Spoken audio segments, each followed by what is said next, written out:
Today, Acting Attorney General Todd Blanche is set to testify before the Senate Judiciary Committee as he tries to secure his position. Blanche is President Donald Trump's former personal attorney. He has been involved in a number of controversies. Now, this is all handling the Epstein files, one of them, into a nearly $2 billion fund for people who say the government was weaponized against them. This comes after the death of Republican Senator Lindsey Graham. Right now, Republicans on the committee now only have a one-vote advantage over the Democrats. Tomorrow night, President Trump is set to address the nation. He says the main focus will be on elections ahead of November's midterms. This comes at a time as Trump is facing domestic issues like the war with Iran, plus recent shootings by ICE officers. His address, that is set to be tomorrow night at 8 o'clock. The Trump administration has frozen more than $130 million in cryptocurrency that it says is linked to Iran. The Treasury Department imposed sanctions that are linked to the central bank of Iran on Tuesday, leading to the assets eventually being frozen. It also sanctioned more than 50 targets allegedly tied to an Iranian sanctions evasion network.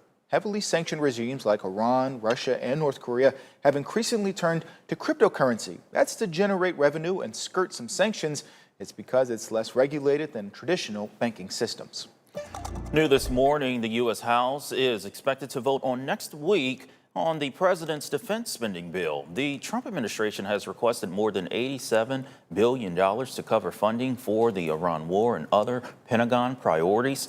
CNN reports that the vote is a necessary step in House leaders' plan to pass Trump's larger policy and spending bill before they leave for the August recess.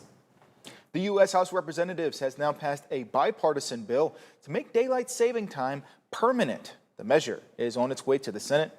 Proponents argue that it would get rid of having to change the clocks, which could help with disrupting sleep schedules and seasonal depression.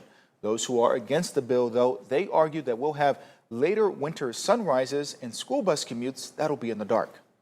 A bipartisan group of lawmakers has proposed a way to help Social Security not go into insolvent.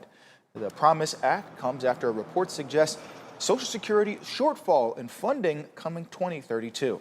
Now, the bill calls for an independent bipartisan advisory committee that would recommend changes to Congress. That bill also forces Congress to vote on a solvency plan to guarantee Social Security for 50 years. Benefit requirements would last changed 40 years ago, and that's when the age was raised from 65 to 67.